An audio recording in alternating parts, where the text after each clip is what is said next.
Hi guys, it's Emily from Noble Novels and welcome to today's video. This is behind the Booktuber tag. Now, I was tagged to do this by my lovely sister Charlie from Charlie Book Reads.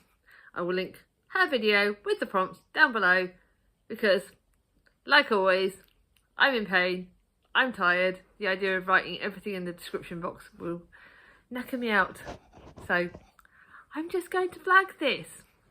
This is what I like is this is a very chatty video, and I think the prompts are really good. So I'm just going to be flagging it. I have not prepped at all. I've literally written down the prompts. I'm going to be as honest as I can be, and I hope you like it. I'm going to say straight away at the start, I am not tagging people because a lot of people have done this tag. But if you haven't done it and you want to do it, please feel free to say that I've tagged you. I don't know who hasn't done it. I'm just trying to think, but yeah, if anyone's not been tagged to do it and wants to do it, it's a really nice, easy, chatty video, and I think it's one that is quite easy to do. So yeah, feel free to do it. So let's get started with the prompts. The prompt number 1 is, what has surprised you the most about Booktube in a good or bad way? Or a good and bad way, I don't know. Well, good way, I think, for me was the community aspect of the Booktube. I've made some really amazing friends. I've had some friends come and go, but I've made some friends that I've stayed in touch with for a long time. And I think for me, that community aspect and the support has been incredible. And also getting to meet these Booktubers. I've met people that I never thought I would ever meet.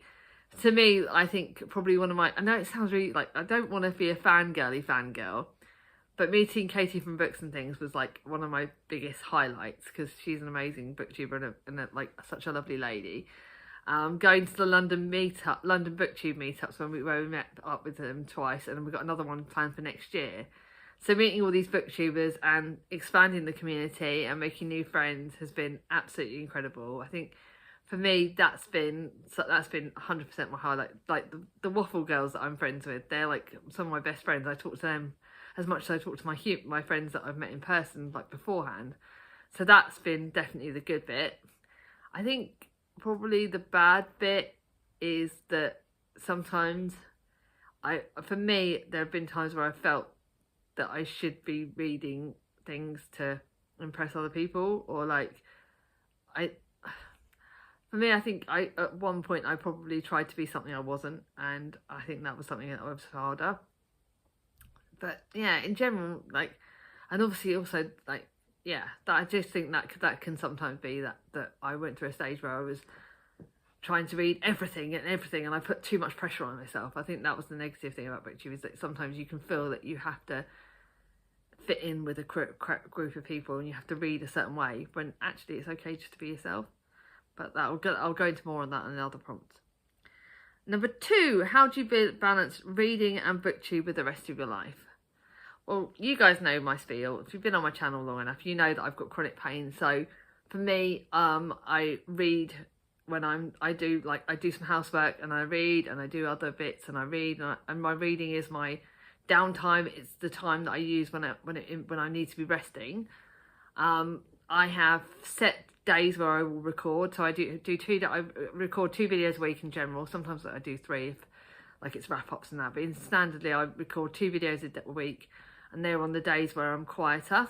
Normally, that's what works, and so that's when I record that. And then when it's lunchtime, that's when I've got, because I now have a time when I'm sitting at lunchtime, I watch TV. So the only time of the day when I actually watch TV is when I eat my lunch, and that's normally when after I've finished my lunch I sort of sit down, and if I've got a bit of Booktube time, I will prep my videos and things like that. So, but yeah, I normally try and fit it around my work days and around reading. I'll take a book to work, and I'll read in the evenings. I have sort of set times of the day where I'll do reading, and if I get any other free time, I will read. But I don't tend to watch TV very often unless it's with Mia on my girly nights, or Chris once a week. I do try and spend some time with them. But when I'm not being a mum or a parent, I fit in reading. So yeah, that's kind of how it works for me. But yeah, I do try not to put too much pressure on myself with my reading, and I'm learning to like not to read all the time, but I do read a lot. Yeah. Number 3, have you ever thought of starting a Patreon? No, I'm sorry. I admire people that do, but that would involve being able to give extra at times, and I haven't got any extra that I can give, and I don't think for me I would need to, like, it just, no. I respect people that do it, and I think good for you. That's something that some people can do, but for starters, I don't have the numbers. For seconds, I don't want to give extra, and I just don't want to, I just can't. It's not something I could do, and I'm being honest, like, it would mean more work and more pressure, and I'm trying to reduce all of that on me. I'm trying to be gentle. So for me, good for people that do it. It's not for me at all. So no, you won't ever see a Patreon from me ever. Number 4, have you made any mistakes on Booktube? I don't know. You can tell me if I've made any mistakes. I don't know. I don't tend to focus too much on the negative. I probably at one point tried to read what I thought people wanted me to read, and I think that didn't really work in my favour. And I'm probably not the best at wording things right. I know I say things wrong at times. I don't always have a filter, so if I offend people, that can sometimes be done. I'm trying not to. I'm trying to be diverse. I'm trying to say the right thing. But if I'm in any question about what I'm going to say, I just tend to not say it now because I don't want to get it wrong. I have a habit of brain working my mouth works faster than my brain. So I think sometimes I could probably offend people when I don't mean to, but that's probably the only mistake I think I've made. But you guys can tell me if I've made more, or if you don't tell me, I don't care. I'm sorry. I am what it says on the tin, and my sister is always trying to tell me to stop apologising for who I am. So yeah, that's a ramble. Number 6. No. Oh. I've written number 4 and 5 double, so I think I've missed a prompt. Have you made a mistake? I don't know. I think I might have missed a prompt. See, I told you, making mistakes. Yeah, I might have missed a prompt on that one. Oops. Sorry. Number 6. What are your thoughts on the YouTube algorithm?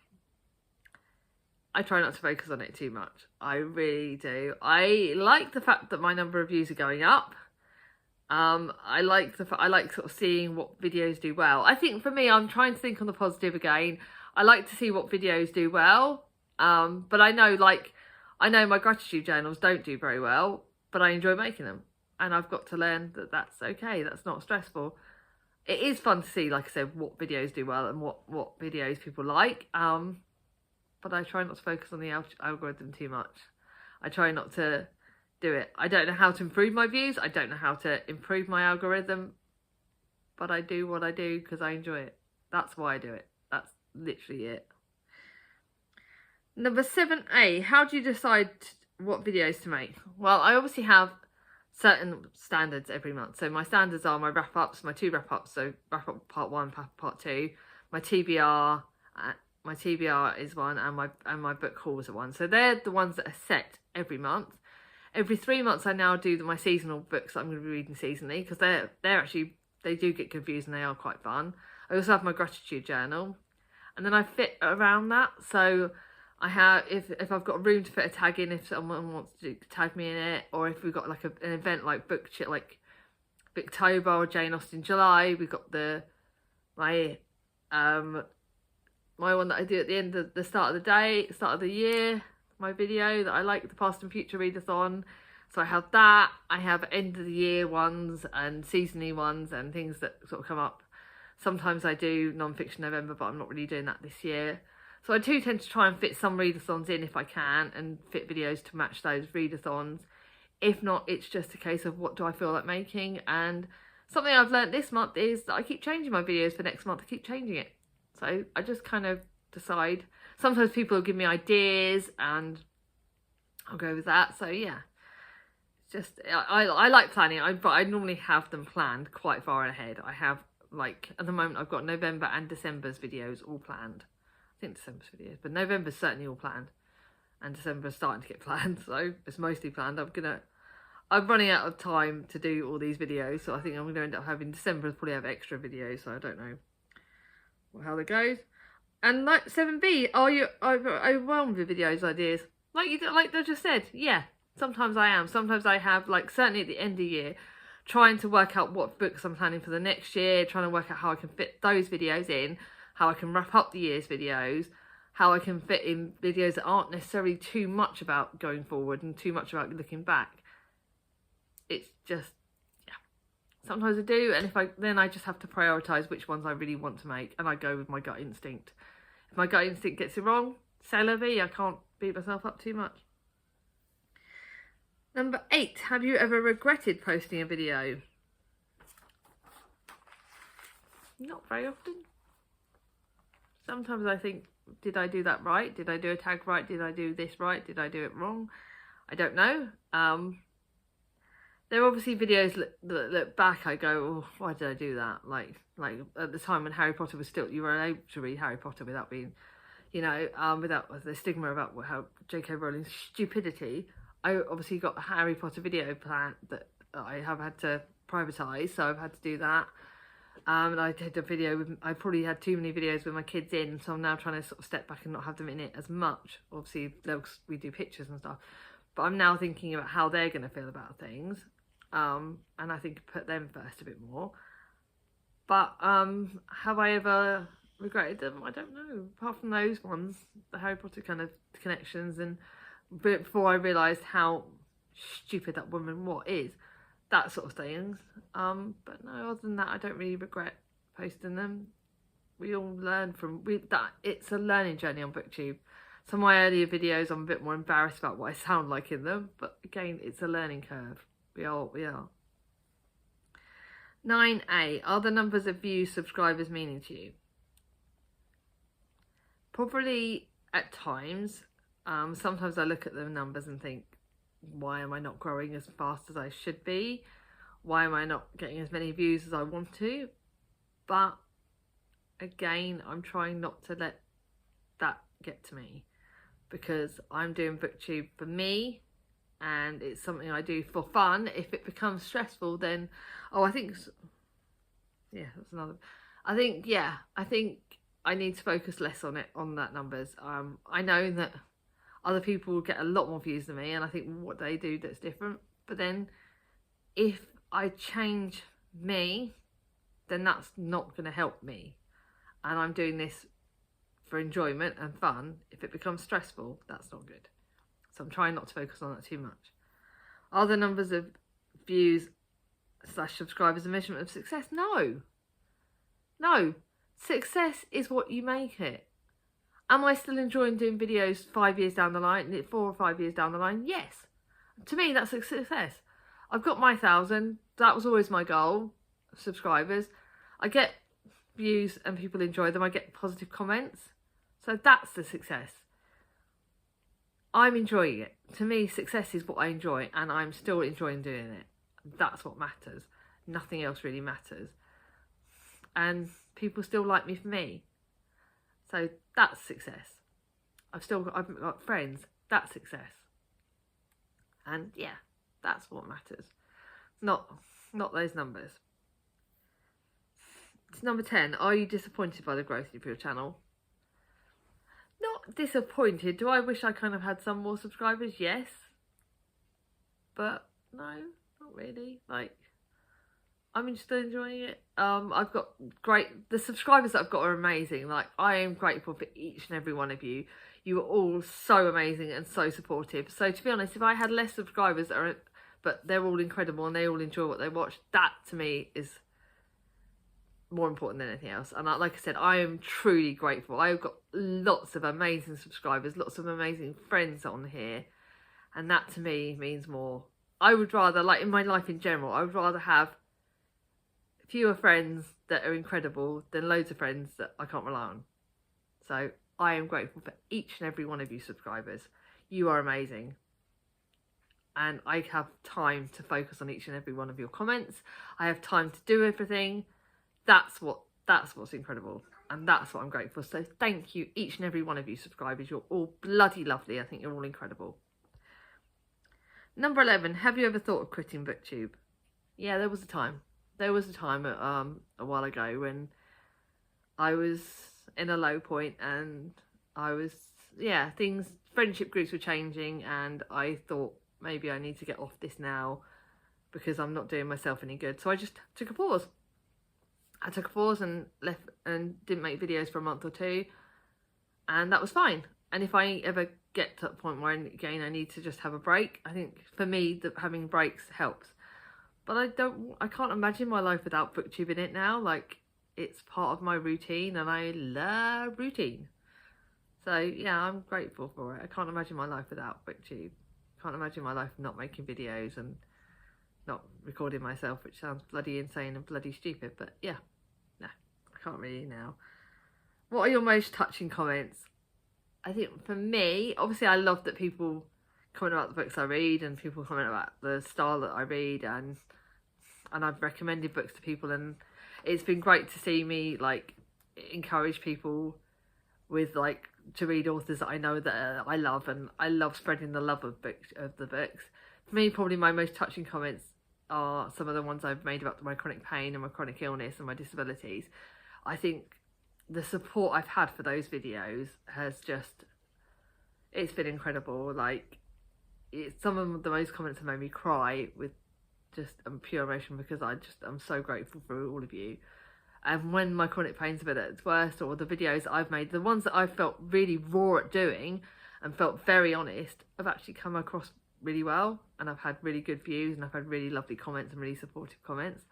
So yeah, I want to say thank you to all of you that have made those. And when I've sort of spread the love of the book, and people have picked up books that I've recommended, and people have said, oh, they love that book, and that's made me feel good that I've got people to read these great books and great authors. So yeah, they've been some of the special ones. What are your most negative comments? I don't know. I don't tend to read negative. I think thanks to the YouTube algorithm, the YouTube rules now, I don't get many of the comments come through now, and I can just delete them. And I try not to focus on negative, because if I did, it would bring me down. So I don't know the negative. I'm really not looking at them. I try to just ignore them and go, I can't be dealing with it. And if I get negative, I'm just like, in the bin, bye bye. You're welcome to your opinion, but I don't like negativity.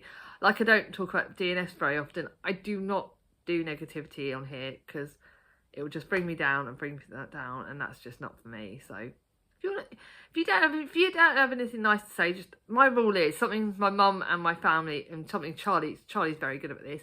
If you don't have anything nice to say, don't say anything at all, because negativity is not needed. Let's all be positive and support each other. Yes, you've been real. You know, you don't have to hide the crap in your life, but you still don't have to be nasty to people. There's no need. There is no need. We should all support each other and be nice to each other. And if you can't say anything nice, just bye-bye. That's your choice. I don't mind. It doesn't stress me out. In regards to, last one is, in regards to Booktube, where do you see yourself in 5 years? Still doing videos? If I've grown a bit more, that would be incredible. If I've done more videos that I like, hopefully I'm still doing my past and future readathons. Hopefully I'm still reading more books. Hopefully my booktubes don't break. Hopefully I get more bookshelves. I know Chris would kill me. I'd love it if I had another bookshelf. But yeah, still reading authors that I love, finding new authors, finding new friends, meeting up with all my friends. I would love to, on a non-book necessarily, I'd love to go on like Booktube meetups, and I'd love to do a holiday with the Booktube Waffle Girls. That would be a great thing. That would be, in 5 years time my kids will be older, so I can do more holidays with Booktubers and go away and enjoy ourselves and look at books. I'd love to go to H&Y. But yeah, other than that, just keep being me, I suppose. See, I don't know. I can barely look the next month ahead. I'm not going to look 5 years ahead. I'm really not. My kids will be older. I can be a bit more freer, hopefully, if my pain's not frigging kill me by then. But c'est la vie. Let's enjoy it. At the end of this video, I just want to say thank you. Thank you to all my subscribers for your kindness and your support. That means more to me than anything in the world. If you have got to the end of this Booktube video, do like a video at the end of the book. So the title is Behind the Booktuber Tag. So do like a film or video emoji in the comments down below. If you like this video, give it a thumbs up. If you're new to my channel and not subscribed yet, ring on my ding-a-ling and I'll see you all soon. Bye bye.